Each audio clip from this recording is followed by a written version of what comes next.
नमस्कार, मैं अखिलेश कुमार और आप देख रहे हैं उन्नाव टुडे। आज हम बात करने जा रहे हैं उस दर्द की, उस चीख की गूंज की जो सोनभद्र के पहाड़ों के बीच अब भी सुनाई दे रही है। अवैध खनन, बेरोक टोक विस्फोट, हर दूसरे दिन मौत के मुंह में जाती गरीब मजदूरों की जिंदगी। आज का सवाल सीधा है, सोनभद्र खनन हादसे में बेमौत मरे मजदूरों का जिम्मेदार कौन है? क्या सरकार, क्या प्रशासन, क्या खनन विभाग, या फिर माफिया जिनकी भूख खत्म होने का नाम नहीं ले रही है? हम इन सवालों पर बात करने की पड़ताल हमारे साथ ग्राउंड रिपोर्ट भेजने वाले हमारे वरिष्ठ पत्रकार श्री संतोष कुमार नागर जी, जिन्होंने सोनभद्र के डाला खनन क्षेत्र के एक बार फिर ऐसा दृश्य दिखाया जो रूह कांप जाए। कुछ मजदूर वहीं मौके पर दबकर मर गए, कुछ घायल होकर तड़पते रह गए और कई आज भी अभी भी लापता हैं। रिपोर्ट के मुताबिक 2 दर्जन से ज्यादा मजदूर मलबे में बेमौत मारे गए। परिवार में मातम छाया है, गांव की गलियों में सिर्फ सन्नाटा है और पहाड़ों में अब भी धूल का धुआं दिखाई देता है।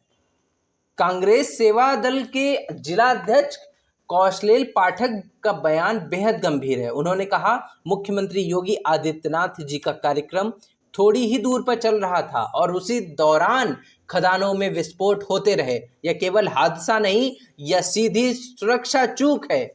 इतने विस्फोटक माफियाओं तक पहुंचे कैसे? सरकारी आदेश के बावजूद खनन कैसे जारी रहा? क्या प्रशासन सो रहा था? क्या सरकारी सिस्टम फेल हो चुका है पूरी तरह? सोनभद्र में खनन कोई नया मकाम नहीं है, लेकिन अवैध खनन पिछले कई वर्षों से जानलेवा बन चुका है। बिना सेफ्टी के काम, बिना मानक के विस्फोट, मजदूरों के रिकॉर्ड नहीं, खदानों में कोई प्राथमिक सुविधा नहीं। खनन माफिया दिन रात घाटा लाभ नहीं, सिर्फ मुनाफा देखते हैं। उन्हें मजदूरों की जान से कोई लेना देना नहीं है। माफिया और प्रशासन की मिली भगत के बिना खनन का ऐसा आतंक असंभव है। न शासन गंभीर है, न जनप्रतिनिधि। जिला प्रशासन की लापरवाही इस हादसे को और बड़ा बनाती है। सबसे बड़ा सवाल, मुख्यमंत्री के मौलिक आदेश के बावजूद ओलरा स्थित कृष्ण माइनिंग में खनन क्यों जारी रहा? या कौन लोग हैं जिन्हें किसी आदेश का कोई डर नहीं है? किसके संरक्षण में विस्फोट हो रहे हैं? क्या यह प्रशासन की खुली नाकामी नहीं, या फिर कोई बड़ा खेल चल रहा है? सवाल कई सारे लगातार उठ रहे हैं। इतने विस्फोटक पदार्थ आते कहां से हैं? कौन सप्लाई कर रहा है? किसकी अनुमति है और कौन निगरानी कर रहा है?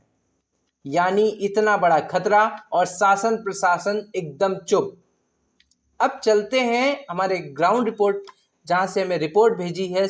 धन्यवाद संतोष जी। ग्राउंड रिपोर्ट साफ दिखाती है यह सिर्फ एक हादसा नहीं, बल्कि सिस्टम की विफलता का बड़ा कारण है, बड़ा उदाहरण है। जब मुख्यमंत्री के सामने खनन नहीं रुक सकता तो आम दिनों में क्या हाल होगा? क्या यह प्रशासन को बचाने की कोशिशें हैं?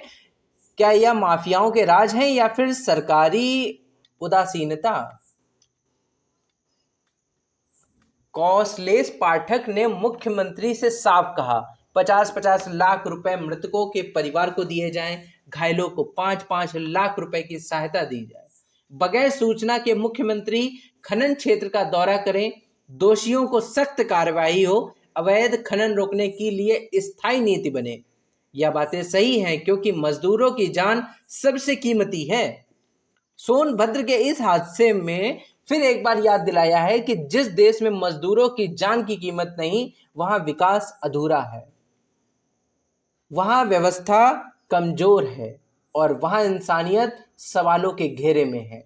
अब वक्त है कि दोषियों पर कार्रवाई हो, सिस्टम सुधरे, खनन माफिया पर नकल कसी जाए और मजदूरों को जिंदगी सुरक्षित हो।